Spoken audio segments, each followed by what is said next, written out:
22 नवंबर 2024 को थाना बद्दोसराय के ग्राम बरोलिया की निवासिनी वादनी ने थाना बद्दोसराय पे एक कंप्लेन किया कि एक कंपनी है जिसका नाम दगरोनी urban multi state credit and thrift cooperative society है, जिसको LUCC के नाम से जाना जाता है।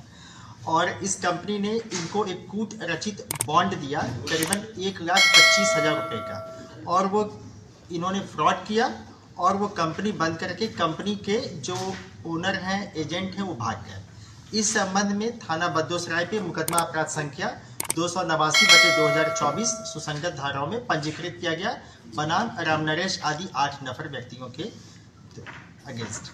फिर जब ये मुकदमा पंजीकृत हुआ तो कुछ अन्य व्यक्ति भी आए और उन्होंने भी बताया कि इस कंपनी ने उनके साथ ही फ्रॉड किया है और इन्होंने उन व्यक्तियों ने कंपनी को पास अपना पैसा जमा किया और वो कंपनी अब पैसा जो उनका मैच्योरिटी है वो नहीं दे रही है, वो भाग गए हैं यहाँ पे। इस संबंध में तुरंत करीबन 5 मुकदमे थाना बद्दोसराय के, 3 मुकदमे देवा, 1 मुकदमा रामनगर, 1 मुकदमा मोहम्मदपुर का गया। इस करीबन 9 से 10 मुकदमे कायम हुए इसी कंपनी के अगेंस्ट। इस कंपनी के मोडस ऑपरेंडी ऐसी थी कि कंपनी ने अपने आप को कृषि मंत्रालय से एक सोसाइटी के रूप में रजिस्टर कराया और जो इसका अभी जो उपनियम है बायलॉज है उसके हिसाब से इस कंपनी का था कि ये सीमांत किसानों को या किसानों को के बेहतरी के लिए काम करेगी और कोऑपरेटिव बनाएगी, यानी समूह बनाएगी। इसकी आड़ में इन्होंने क्या किया कि अपने लोगों को जो इनके कस्टमर को उन्होंने 13-14 रुपये का एक मेंबर बना दिया, लेकिन ये एक तरीके का मास्क मेंबरशिप था, यानी कि वाकई में मेंबर उनको पता ही नहीं था कि मैं मेंबर हूँ। वो तो अपने आप को सीधे सिर्फ ये समझते थे कि पासबुक ओपन कराने के लिए मुझे 13-14 रुपये देने हैं, मैं मेंबर हूँ। यह बात किसी भी कस्टमर को नहीं पता थी। उनको यही पता था कि यह कंपनी है और उसके कस्टमर हैं, जैसे बैंक में होते हैं। फिर एक कंपनी उनमें से जितने भी ऐसे व्यक्ति थे जो उनके कस्टमर होते थे उनसे कुछ निश्चित पैसा जमा कराती थी, RD यानी रिकरिंग डिपॉजिट और फिक्स डिपॉजिट और अन्य स्कीमों में।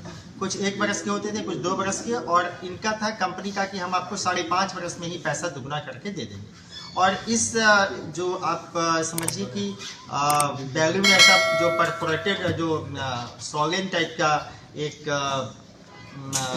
वादा इन्होंने किया जो कि जिसकी कोई ज़मीनी हकीकत नहीं थी, इसके झांसे में इन्होंने अनेकानेक कस्टमर को अपनी गिरफ्त में लिया और पैसे जमा कराए और उन्होंने अपने इन कस्टमर्स को पैसे अदा भी नहीं किए। इसमें यह है कि एक कंपनी जो है वो इसका जो रजिस्ट्रेशन है उसका जो डोमेन एरिया है वो उत्तर प्रदेश और दिल्ली है, लेकिन इन कंपनी ने उत्तराखंड में भी अपना बिजनेस स्टार्ट किया और अन्य स्टेट में भी किया, जबकि उनका वहाँ पे डोमेन नहीं था। एक और चीज़ अभी विवेचना के दौरान प्रकाश में आई है कि कंपनी ने जिस स्थान को अपना हेड ऑफिस बताया, यानी जिस स्थान के सापेक्ष इस कंपनी का रजिस्ट्रेशन हुआ वहाँ पर यह कंपनी काम ही नहीं करती है। रोक लीजिए।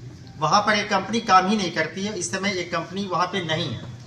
तो एक तो ये है, और दूसरी बात यह है कि इनका जो यहाँ पर अभी तक की जानकारी 5 व्यक्ति अरेस्ट हुए हैं, जिनके नाम मैं आपको बताऊंगा कि एक का नाम संजीव कुमार वर्मा है, दूसरा स्वामी SD मिश्रा है, तीसरा रामशरण वर्मा है, चौथे राम नरेश वर्मा है, 5वें मनोज कुमार मौर्य है। जो वांछित अभियुक्त हैं उनका नाम उत्तम सिंह राजपूत निवासी जमुरिया के निकट जनपद बाराबंकी सिटी कोतवाली में है। माया सिंह इनकी पत्नी है उत्तम सिंह की, और दिनेश कुमार सिंह जो इनके यहाँ के MD होते थे 3 स्टेट के, जैसा बताया गया है।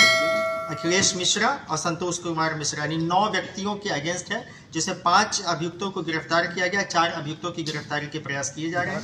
बरामदगी में कई अन्य पासबुक बरामद हुए हैं, कई कंप्यूटर सिस्टम्स और इनके खाते बरामद हुए हैं। 2 इनकी एक फॉर्च्यूनर कार और एक SUV बरामद हुई है। कुल मिला के कंपनी एक नॉन रजिस्टर्ड कंपनी थी। रिजर्व बैंक ऑफ इंडिया से इसका कोई रजिस्ट्रेशन नहीं था, जो कि अभी तक ज्ञात हुआ है। दूसरा, ये कंपनी को अधिकार ही नहीं था FD करने का या RD करने का, लेकिन इसके बावजूद इस कंपनी ने इस तरह की वित्तीय कामों को किया। जबकि यह एक कोऑपरेटिव संस्था थी। यदि इसका रजिस्ट्रेशन हुआ भी था तो कोऑपरेटिव के तौर पे हुआ था, न कि एक नॉन बैंकिंग कंपनी के तौर पे हुआ था। जिले में कितनी ब्रांचेस हैं और अभी स्टेटस क्या है? अभी तक के प्राप्त जानकारी के अनुसार जो संजीव कुमार जो वर्मा है, ये यहाँ पे का मुख्य है और इसके पास 55 से 56 इसके अधीन ब्रांच थी। करीबन जैसा अभी तक जो प्राइमा फेसाई देखा गया है कंप्यूटर स्टेटमेंट के अनुसार, संजीव कुमार वर्मा का वार्षिक टर्नओवर 25 करोड़ रुपए था।